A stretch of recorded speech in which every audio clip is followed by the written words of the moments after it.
Dobrak insting bisnis kita di era cryptocurrency. Tidak sulit untuk memprediksi bahwa masa depan cryptocurrency akan menjadi bagian yang tidak terpisah dari keberadaan uang fiat atau uang kertas di setiap negara. Nah, bagi Anda yang berkecimpung di bisnis-bisnis digital, maka keberadaan cryptocurrency akan menjadi bagian yang harus dieja literasinya mulai sekarang.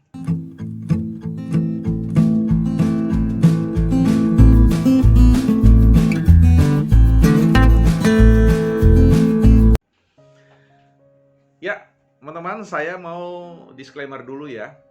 Sama seperti biasa, saya tidak merekomendasikan Anda untuk masuk di pasar cryptocurrency atau keluar dari sana, atau tetap di sana melakukan transaksi atau investasi. Semata-mata bahwa konten ini menjadi teman seperjalanan bagi kita semua untuk mengedukasi dan memotivasi kita untuk mengambil bagian dalam sebuah proses peradaban yang terus-menerus ya menghadirkan perubahan-perubahan baru.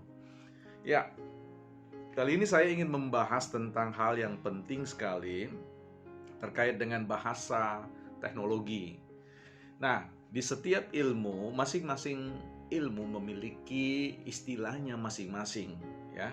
Ilmu matematika, fisika, biologi, ekonomi, ya, sastra dan sebagainya memiliki istilah-istilah atau terminologi-terminologi yang kalau dibaca dan dipergunakan untuk memahami ilmu lainnya, ya tentu akan kerepotan kita. Artinya akan terjadi pergeseran-pergeseran makna yang tidak tepat atau tidak berkesesuaian.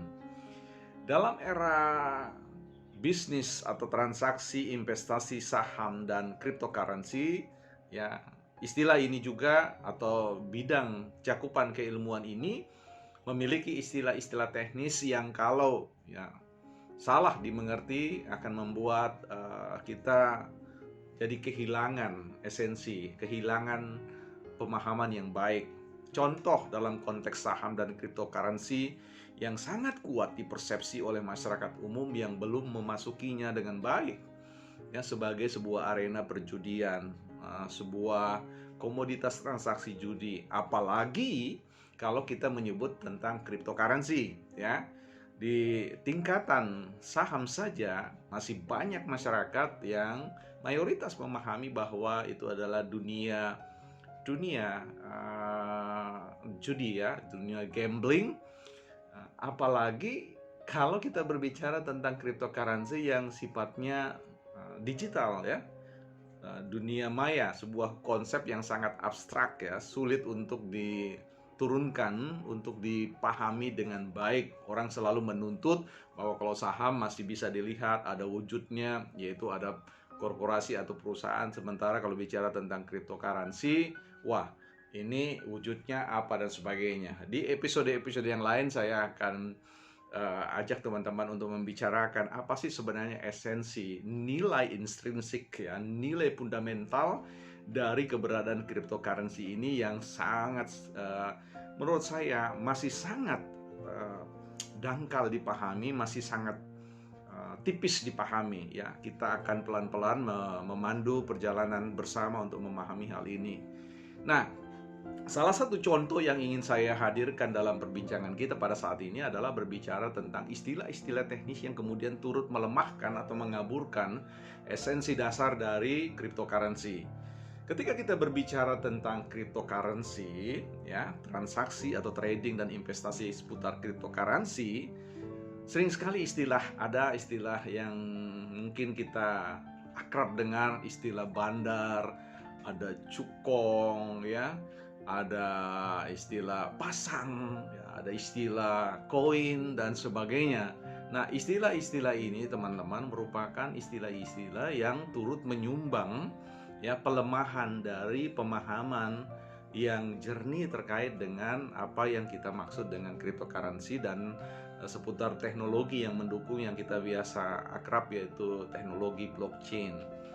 Nah, mari kita lihat bahwa kita perlu membiasakan untuk mengenali sebuah realitas keilmuan, realitas sebuah komoditas itu dari istilah-istilah yang boleh kita sebut ya, kalau dalam konteks humanitas itu memanusiakan manusia. Nah, ini memanusiakan ya, istilahnya memanusiakan, memberikan nilai yang etik, nilai-nilai yang lebih baik lagi pada teknologi cryptocurrency.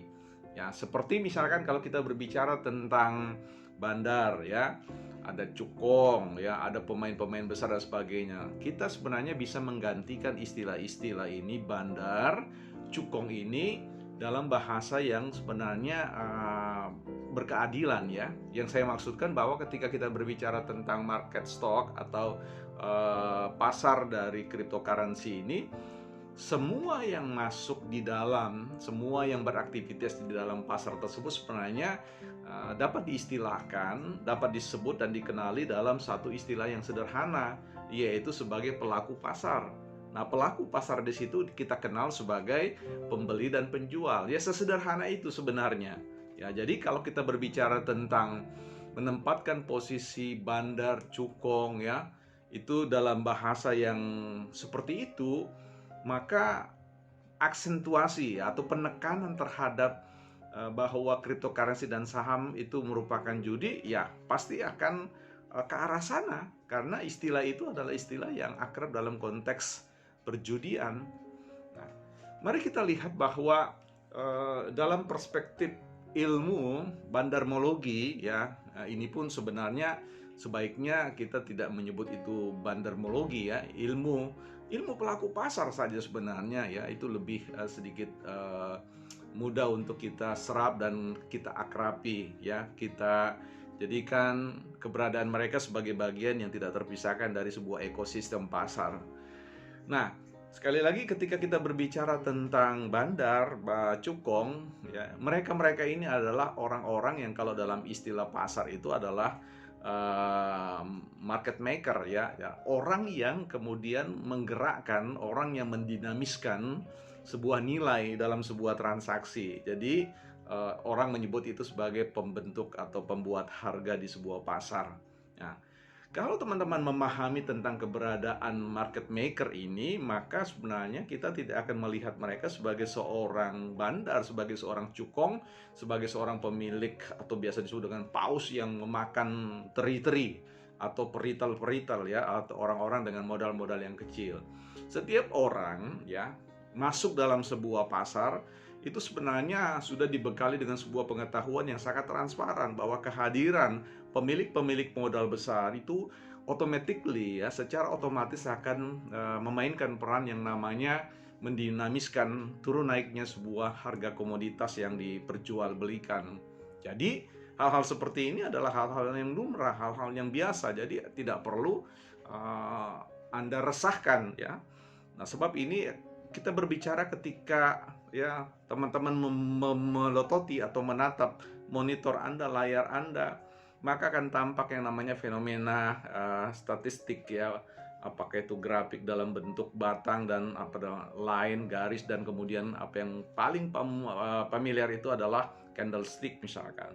Nah, kalau Anda adalah seorang yang membasiskan diri mendasarkan pada analisis candlestick, maka sebenarnya kita hanya akan membaca dinamika perasaan.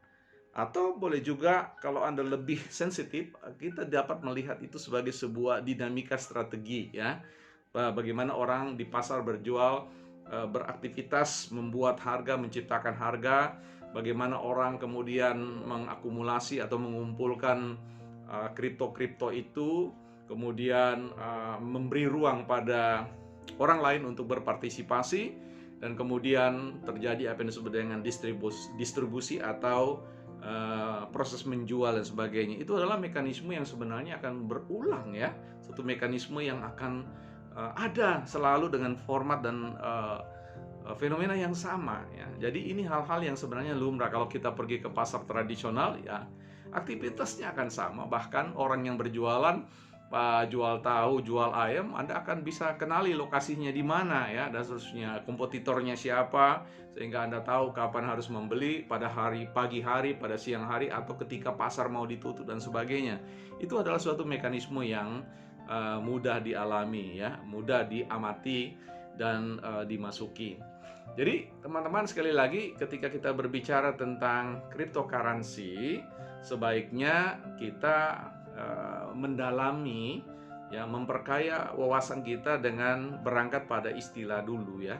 Paham tentang apa yang disebut dengan candlestick, ya, apa yang disebut dengan kripto. Jadi saya mengusulkan misalkan Anda tidak lagi menggunakan istilah koin-koin, ya, tetapi menggunakan istilah kripto, ya, supaya masyarakat terbiasa bahwa kita sedang bertransaksi, sedang menginvestasikan kripto, dan di balik kripto itu ada proyek-proyek, ada teknologi yang bekerja, punya tujuan yang jelas dan sebagainya. Inilah yang nanti kita akan pahami sebagai satu nilai-nilai, ya. Kita akan bicara itu dalam perspektif nilai nanti, ya, filosofi nilai dari cryptocurrency.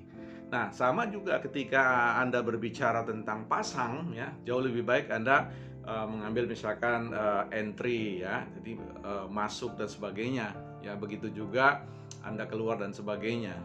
Nah, pemahaman tentang istilah ini sekali lagi akan membantu kita untuk memasyarakatkan, ya, memberitahu kepada setiap orang bahwa cryptocurrency itu harus dipahami, ya, jauh dari kesan-kesan yang namanya perjudian.